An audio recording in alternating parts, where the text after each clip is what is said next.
Welcome, patrons. It's been a little while since the newest Dragon Age comic, Blue Wraith, finished up, so it's finally time we talk about the return of Fenris. Or really Francesca, if we are really being honest, because she really ended up just stealing the show here. Issue 1.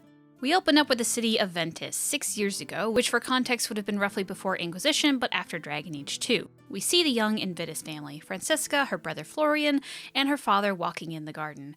She's able to make flowers grow with her magic, but her father mocks her abilities. A young Florian trying to defend his sister's magic. During all of this, we get a narration that talks about people in Tevinter and that, to outside eyes, all they want is power. While there are some that want beauty, those people are fools. Now, outside the Arlington Forest 4 years ago, which is about a year before Inquisition, the narration continues, saying that some people believe there is power in alliances and trust. This is also foolish. Here, we see our first glimpse of Fenris and his new companion, who we will learn is named Shiralis, and they're attacking a slave caravan. They free the slaves, and Shiralis tells them that they were saved by the Blue Wraith, or Fenris.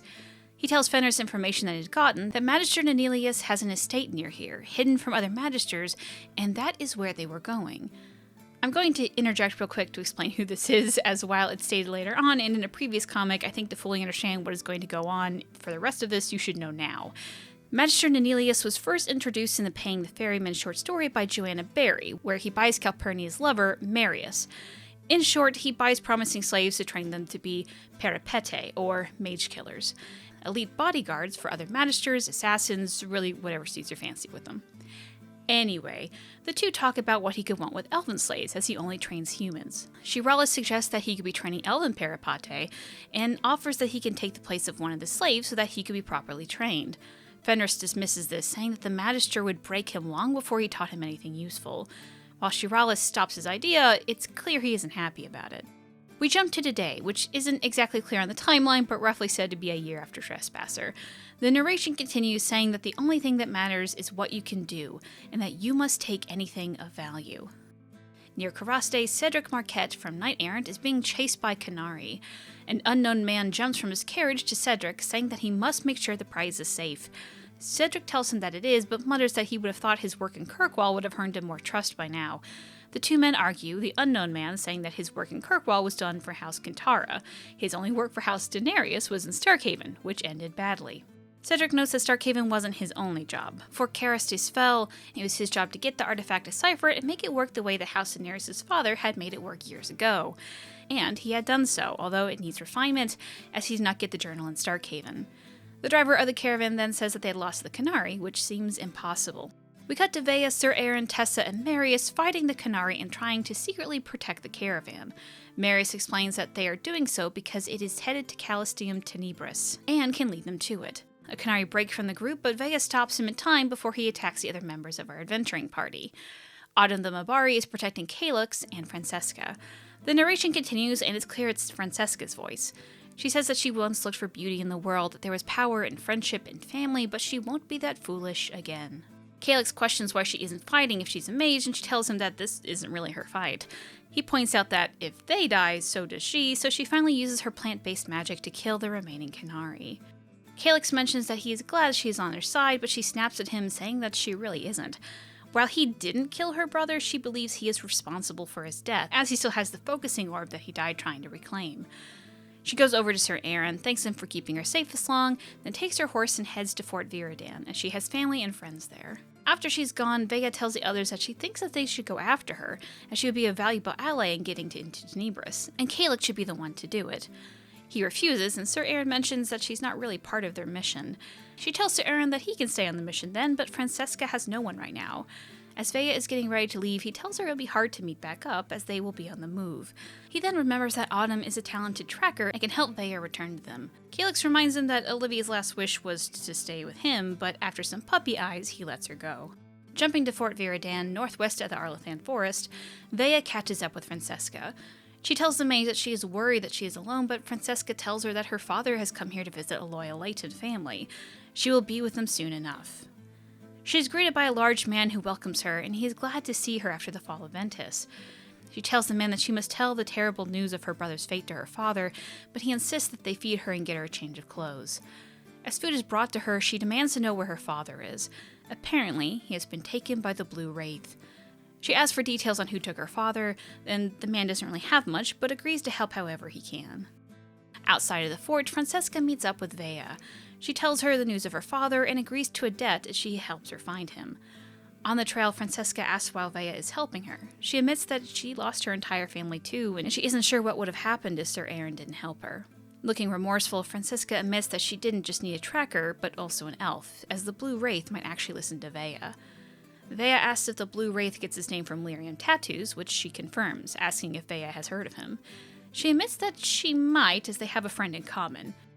We get another narration now talking about how the old her would have been swayed by Vea's point about freeing the slaves being a good thing, but now, after all that has happened, she just really wants to find her father. They come across a dead man then, his heart ripped out, and then we see the Blue Wraith. Issue 2. 3 years ago, outside the Arlethan forest, Shiralis frees an elven man from a slave caravan. He apologizes to the others, saying that he cannot free them, but if they keep a secret, one day, all will be free. And with that, he replaces the man.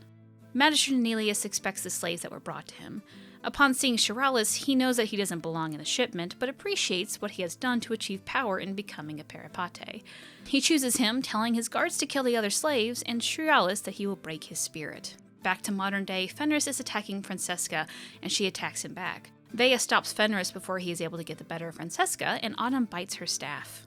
Vea then tells Fenris that they have come to talk to him. He doubts why he should trust her, but she explains that she hasn't really protected Francesca. Vea and Autumn has just tried to stop the fight in general. Fenris relents, then understanding her point. Seeing the dead bodies of the other trackers, Francesca demands to know where her father is, sending a blast of magic out. Vea goes flying through Fenris, which surprises the ladies.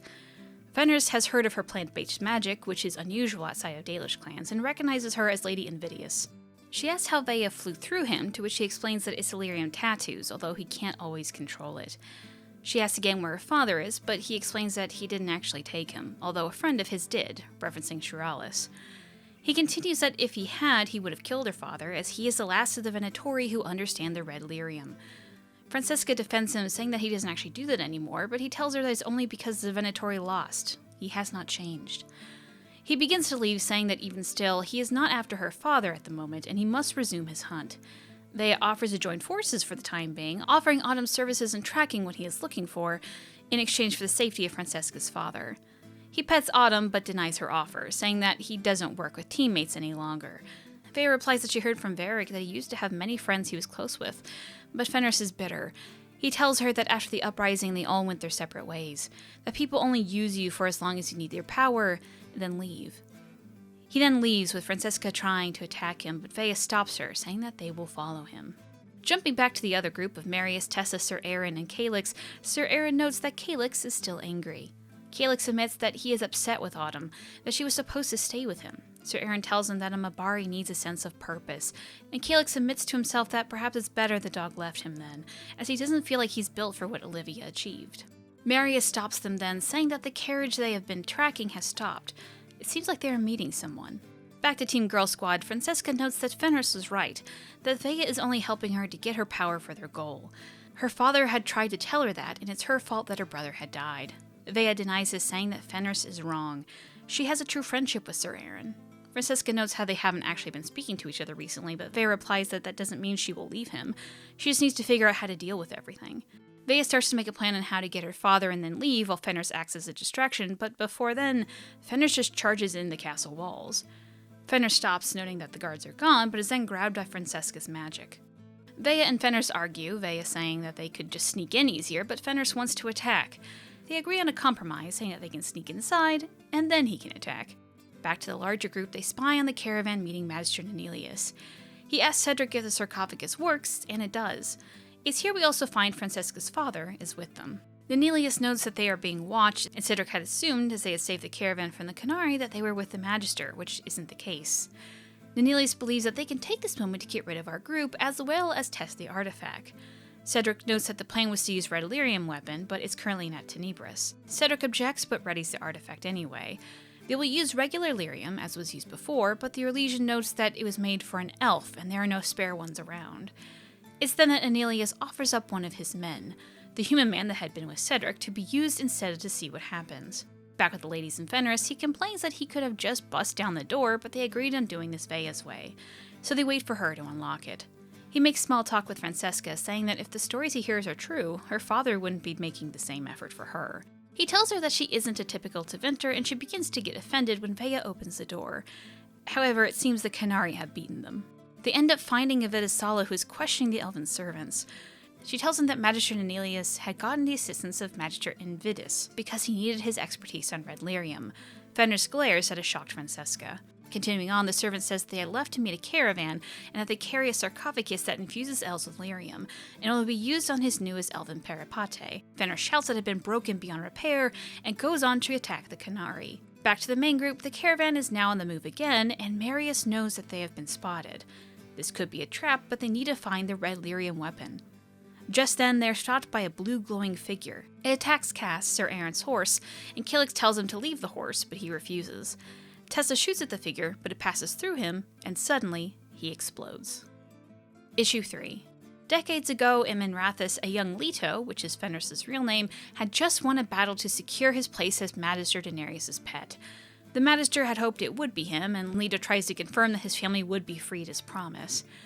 The Magister tells him not to worry about that as he loads the boy into the artifact, placing a sword of lyrium into the front and turning Leto into the man we know. In modern times, Fenris and Francesca attack the Canari. The Vidisala kills the elven servant that informed them, then takes off. With a larger group, everyone is okay but unsure what that figure was, although Marius assumes that it was a failed experiment. Sir Aaron tends to his horse, but the others say that they have to leave the horse behind. He refuses, saying that if Francesca comes back, she could heal Cass. Calyx and Aaron argue a bit, with Calyx saying that he is being foolish for believing in people, and Aaron saying that believing in people is the point of this world. Tessa cuts them off, saying that they have to keep going, and the horse is up to Aaron. Back to Team Mabari, Fenris says that someone else must know where Elias was going. Francesca begins to object, thinking that he would be cruel to the slaves, but he isn't. He tells them all that they are free now and should leave here as soon as possible, but if any of them know where the old master was going, he'll be eternally grateful to know. A young child tells him that he only knows they're heading to Tenebris. Autumn then goes up to him, seeming to offer her services in tracking the Vidisala. The small group is then back on the hunt. Now with the larger group, they had chased after the caravan but are slowed down by Sir Aaron and his wounded horse. He tells Calyx that they have sacrificed enough and he wishes to save Cass. Marius tells him to halt, that someone else is after the caravan, and it's the Vidisala catching up with them. The caravan, now on a higher point and able to see who is chasing them, spies the Canari. Nenilius tells a group of people that for their sacrifice, their families will be lifted up to Soparati and even Leighton if they are mages. But more importantly, their sacrifice will restore Venatori and the houses Daenerys and Nenilius. Shialis and Cedric just look bored. Back with our heroes, they notice that the caravan has stopped moving, and Marius guesses that more exploding servants will be on their way. Calyx is about to be attacked when Autumn jumps in to save them. Our groups have now finally joined back together. Francesca rides past, wanting to get to her father before the caravan rushes off. Together with Fenris, they ride past the servants who have been changed by the artifact. While he understands what they are, he yells for them to keep moving before they explode. Catching up to the caravan, Francesca is able to grab her father with magic while Fenris confronts Trialis, who tells him that the power he sought is almost his, the caravan he was on exploding. Back with the main heroes, they are fighting the Canari when the Lyrium servants come to attack. Taking Calyx's advice, they back off, letting the two kill each other. Francesca tells her father that he's safe now, but he hits her with his staff, yelling that she has no idea what she has just cost him. He could have restored their family.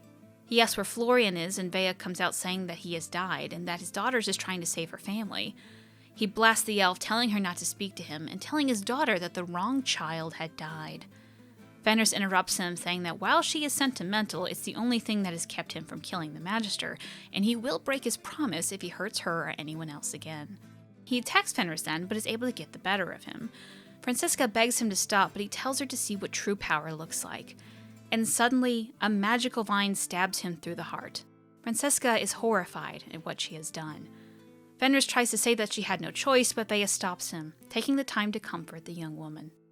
The others are there now, Calyx saying that he isn't good with this sort of thing, but he approaches her, offering the necklace back that he had taken from her brother. She tells him to keep it, saying that he is really leaving, he should go to Fort Varan and use it to mark himself as an ally of House Invidis, and that should help him build a new life.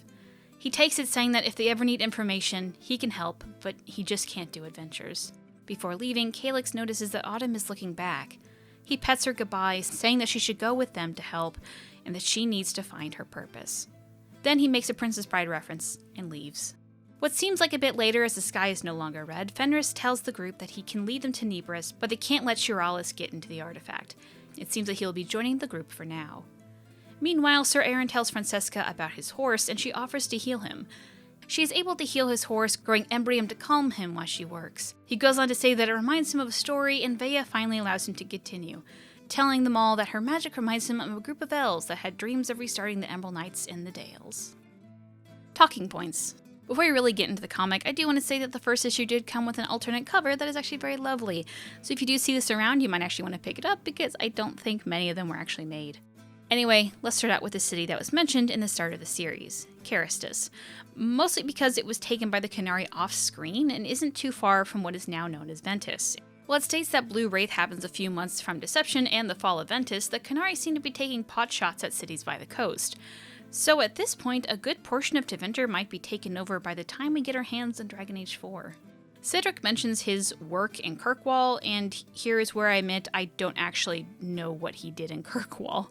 Because it stated that it was for House Kintara, and that was the house that was suspected to have the red lyrium weapon, it might be that Cedric was the one to take it from Kirkwall and give it to them. However, this goes into a point that I'll have to make later, so let's just put a pin on this. Another thing I want to question about Cedric is that when he failed in Starkhaven, he was taken into custody. I'm not sure it's ever stated how he got out, but one can assume it's because of his Tevinter connections, although why they didn't just kill him is beyond me. While the third issue makes it more clear, if you remember the name Daenerys, then you're remembering it from Dragon Age 2. This was the house that Fenris was enslaved to all those years ago, and if you complete his personal quest, then you likely killed him as well. Now that all 3 issues are out, this is less of a major puzzle piece, but people were able to actually put together much of the story based on those clues in the cover art.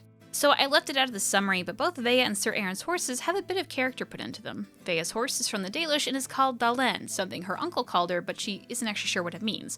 Now we know that it's a loving term that means child or young one. Sir Aaron's horse is named Cass, which is French for broken. The backstory there is that it used to be Gaspard's horse, which he was going to put down, but Sir Aaron saved the horse. And look, I do like and appreciate that the horses were given characters. And I do understand that this isn't a writing issue, it's a character one, but I just hate that Sir Aaron refused to try and complete a mission for the sake of one horse. I don't actually disagree that Aaron would make that choice, I just don't like that he did, and perhaps it's just coming from someone who isn't really that big fan of horses, but like, if this was a dog, I might have a different mind, I don't know, this is just me ranting about things and it doesn't really matter, but it's more of a me issue than anything. I just wanted to express my feelings. So I know I'm a big stickler for name introductions and these types of things, but my main complaint in this whole comic is that I was having trouble with some of the names. For example, the man that greets Francesca was never named before or while he was on screen. It was only after meeting Fenris that we learned that he was named Pascales, and that the men that were killed were his trackers that were mentioned in the first issue. While it was obvious on a second reading, at that point we didn't know Shiralis' name either, so some were confused at who Pascales was. It's a very minor complaint, I know, but it honestly had me confused on what Fenris was talking about until I had to read all 3 issues back to back. Speaking of Fenris, let's talk about our favorite broody elf. First, a little fun bit, but the voice of Fenris, Gideon Emery, found out about the comic and actually voiced a bit when his character meets Autumn. Here's that. I have no doubt that she can do this. I have long admired the strength and skill of the Mabari, and you appear to be a very good girl. Yes, you are. Yes, you certainly are, aren't you? You slobbering beauty. On a more serious topic, let's talk about the widely debated Fenris is bitter about his Kirkwall friends line. When the issue was released, fans poured in far and wide, disappointed about the line as they felt it was out of character. Now, I have been open about some of my problems with really all of the Dragon Age media, from these writers to the main video game ones to the terrible IDW comics, but I 100% agree with the line and how Fenris was portrayed in Blue Wraith. Nothing stood out to me as being weird or off character, and really some of the lines I could really hear in his voice. The writers would go onto their blog to talk about the reasoning for the line. I've linked it down below if you want to read it in full, but in short, it comes down to this. It's canon that the Kirkwall gang go in their own separate ways. Like, right after you beat the game, it tells you that. And even if you'd romance Fenris, Hawk leaves too for the events of Inquisition, and then is either left in the Fade or has to go to the Anderfels with the Wardens. Fenris is, no matter your world state, unless he's killed, I guess, left alone. Nunzio then goes on to tell a personal story about losing close friendships and that sometimes it's easier to get upset with someone than to communicate your feelings. And that is so true. Even more so with someone like Fenris, who in-game we see communicate everything with anger. To pull out my therapy masters, anger is considered a secondary emotion, a reaction. There is always something deeper going on to cause the anger. In Fenris' case here, it's loneliness. He might be able to rationally agree why they had to split up, or even why a romance Hawk is gone, but that can't take away his reaction, his anger. Because Fenris has never learned how to deal any other way. And even if you headcanon, the Hawk was able to fix his emotional problems, which let me tell you is completely unrealistic, it still makes sense that he would fall back into his old habits when left unchecked. Christina and Nunzio have yet to let me down on writing continuations of the game characters, and really their own, maybe minus Calyx and Olivia, which I think really just suffer from a lack of time they had to develop them. But both are on the record saying that they are big fans of the series, and even more so of Dragon Age 2 and Fenris, and I completely believe them. Fenris written any other way would have confused me, and I thank you guys for sticking to your guns on this. Speaking of writing, if you want to hear both Nunzio and Christina talk about their writing process and working with BioWare, I suggest you check out episode 653 of Deconstructing Comics podcast. It's really interesting to hear them talk about the process and BioWare and how they seem to be having a good time doing it, and a lot of people are trying to figure out where the next game's going to go, and they're basically, I can hear, I listen to some of the podcasts, the podcast that Gillanon does, and I visit some of the fan forums occasionally just to see what people are saying, and I think they're reading your comic like tea leaves, they're trying to see I think that's supposed to be me. Well, hello there. Something from the podcast that I did actually want to bring up was Christina's pronunciation of Vaya, or Vaya, is different from what I have been saying. So from now on, I'm going to be trying to say it her way, but I mean, no promises, as I can't even keep straight what day it is anymore. But feel free to call me out on it. So let's talk about the title Blue Wraith. I actually sort of don't like it, as I'm so used to Lyrium Ghost, which was Fenris' skill tree in Dragon Age 2. But that change is actually on BioWare. The writers have stated that they wanted to go with Lyrium Ghost, but BioWare thought it would be more appropriate for commoners to use common words in Thetis and pass that on via word of mouth, which would be Blue Wraith. And while I have to bow on their decision, because the reasoning does make sense, it just sounds so much lamer than Lyrium Ghost. I just wish they had went with it anyway. So at one point, slaves are promised that their families will become Soparati and Latins if mages. Now, let me explain that. Tevinter society is divided into classes, and unlike the Dwarven caste system, it's possible to move into the different classes through hard work or other various means. I won't go through the whole class system, but to explain this scene at least. The people are all slaves, as were their families. To become a Soparati, it is to become one step higher in society, to be able to serve in the military, own property, join the chantry, and own businesses. They are the common, non-mage folk of Tevinter.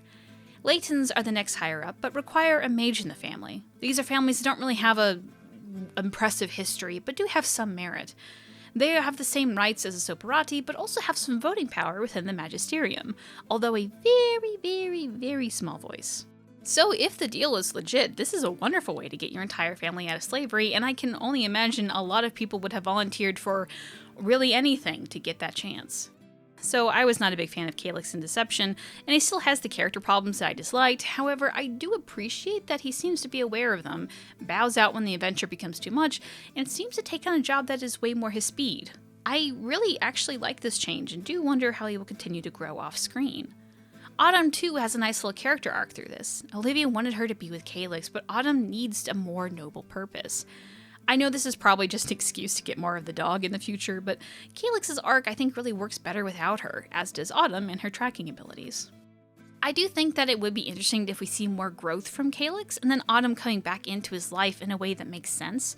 Perhaps something Olivia saw that neither of them did, and wanted to promote in some way. Perhaps even something Autumn taught her that Calyx needed to learn. The third issue of this honestly surprised me, as I and many others suspected this whole story to just wrap up and that the artifact would get ruined, the red lyrium weapon would be destroyed or taken back, Shiralis would be stopped or his mind changed or something, or even that he did change into the Red Lyrian version of Fenris, and most of the last issue would be the two fighting. However, this whole series is really about Francesca and her relationship with her father/power. And to be honest, I think that's the better story. Well, I think the things I mentioned will probably come back in another series. I think that this is a wonderful little character study on how the upper classes of Deventer are taught to view the world, and one person breaking from that mold. I think some people went into this only wanting Fenris and were disappointed, which is actually kind of fair because it was heavily marketed as the Fenris comic, look at the Fenris comic. But this miniseries is more than just a Fenris fanfic. It's the story of a young woman breaking from the abusive mindset of her family with the help of a friend, and also some other people are there too, I guess. Okay, so I kept these points for last because a lot of you haven't finished Deventer Nights, and while I put spoilers all, some of you think that it means nothing. Anyway, so I've said in other reviews that I believe that these comics were setting up where the Red Lyrian idol will be in Dragon Age 4. And then the last story in Deventer Nights comes around and just smashes, I think, most of that, so now I have no idea what's going on. To very quickly sum up the last story in Deventer Nights, various people tell the story of where the idol has been these past few, a time frame isn't really given, but I'm going to say years. A man from the Carta describes that he was given a potion from a young Ellen man. They went to the gallows in Kirkwall, poured it over the Merida statue, which I guess they just decided it's official, it's in the gallows now, not the Black Emporium anymore, but whatever. This turned part of the statue into goo, and they were able to pluck a newly formed idol from her chest. From there, they sold it to House Kintara. A woman from the Mortalitassi then recalls a story where a mage from House Denarius came asking for help. He brought a mass of slaves, transformed the idol into some sort of dagger, and with some people of the Mortalitassi used the idol to rip open the Fade to try and use the Fade against the Canari. Solus in giant wolf form stops them, eats sort of the mage from House Denarius, and the idol gets left behind, taken by a noble of the Mortalitassi, which it then no longer is a dagger, it now looks more like the idol, whatever. From there, things get a bit iffy on where the idol is. A bard tells a story about an auction in the Black Emporium, an adventure into the depths of the Emporium where Tevinders and Canari are fighting over it, but in the end, Solus comes from an alluvion, takes it, caresses it for some reason, and then leaves. Now, the bard, who says the story is actually Solus in disguise, which is its own hilarity, so I think we can assume that he does have it now. However, the story he tells, even in the short story, is kind of called out as bullshit, so I'm not quite sure what's the reality of it is, but I think either way, he has the idol. So far, the story of the comic sort of fit into this. Knight Errant could have happened just before the Carta's tale, then Deception, Blue Wraith, and whatever happens next after that, but before the Mortalitassi, meaning that whatever is going to happen, if our heroes are chasing after the same Red Lyrian weapon, then we already know that they won't be able to retrieve it or destroy it. Or, on the other hand, whatever Red Lyrian weapon they are chasing is something different than the idol. Or this is all a setup to take the sword from Inquisition, put it back into Merida's hands, to which her body will absorb it, and then the Carta's tale happens. I don't know. Either way, Deventer Nights broke a lot of what I thought would happen, and I'm not sure how that affects things. While on one hand I'm actually happy that I don't know what's going to happen, I do fear that the comic is going to have an unsatisfying ending because BioWare didn't give them anything meaty to do. At the very least, I think we can have fun with the characters, but I want there to be a meaty lore drops in one of these just to make more people pay attention to them, really, I think. So this obviously ends in a cliffhanger, and the writers themselves have stated that while nothing is solid, they do have a plan on where to go from here, trying to step around that they do have another comic planned, it's just not completely greenlit yet. So it makes sense that there will be more comics, and I am happy to look forward to them. I just hope we get them earlier than a year from now. And that, dear patrons, is all that we know on Blue Wraith. Do you still have lingering questions, proof that I'm wrong, comments about your own fan theory? Feel free to tweet me at @Goldathon on Twitter or send PMTs or Gillanon on Reddit. Darash Sharal.